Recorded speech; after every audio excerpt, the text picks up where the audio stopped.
দিয়ে কিভাবে বড়া করতে হয় সেটা।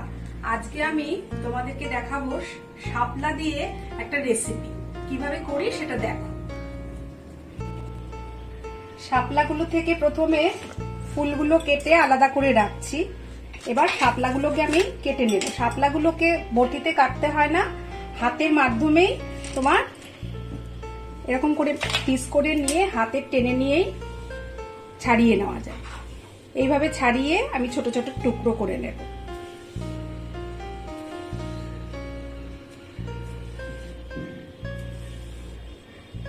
এই যে এইভাবে ছাড়িয়ে নিলাম।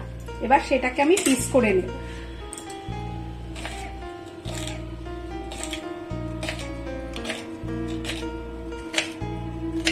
এইভাবে সমস্তটাকে ছোট ছোট টুকরো করে নেব। এইভাবে আমি শাপলাটাকে কেটে নিয়েছি ছোট ছোট পিস করে। বেশি তেল লাগবে না, অল্প করে 2 পলা তেল দিয়ে দিচ্ছি। তেজপাতা আর শুকনো লঙ্কা ফোড়ন দিয়ে দিচ্ছি। গোটা জিরে ফোড়ন দিলাম। ফোড়নটা একটু এসে যাক, তারপরে আমি এর মধ্যে অল্প করে মুগ ডালটা দিয়ে দিচ্ছি। মুগ ডালটা তেলের সাথে একটুখানি ভালো করে নেড়ে নিই। একটু লালচে লালচে হলে শাপলাটা আমি এর মধ্যে দিয়ে দেব। ভাজা হয়ে গেছে, এবার আমি এর মধ্যে শাপলাটা দিয়ে দিচ্ছি।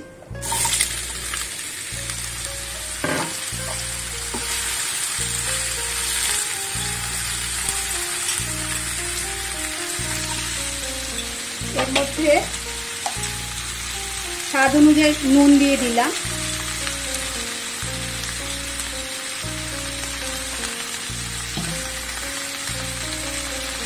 অল্প করে হলুদ দিয়ে দিচ্ছি।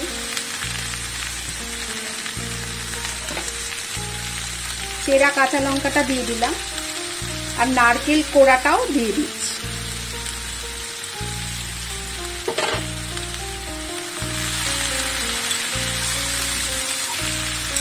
শাপলাটা সেদ্ধ করে নিইনি, শাপলাটা জলীয় জিনিস তো অল্প করে ঢেকে দিয়ে সিম করে করব, তাতেই নরম হয়ে যাবে।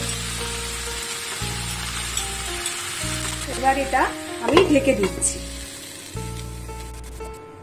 10 মিনিট পরে আমি ঢাকনাটা খুলে দেখি কতটা সেদ্ধ হলো।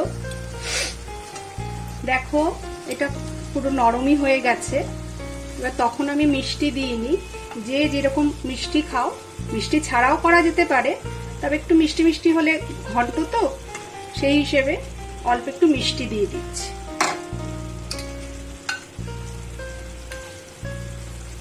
সামান্য চিনি দিয়ে দিলাম।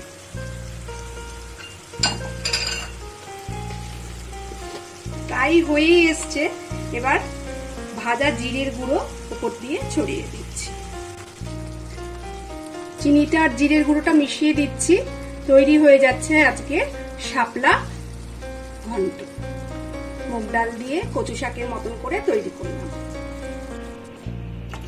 হয়ে গেছে, এবার আমি তুলে নিচ্ছি।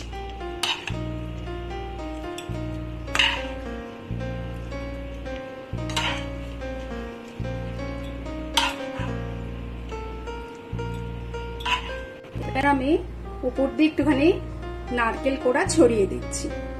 গরম গরম ভাতের সাথে মেখে খেলে খুব ভালো লাগবে।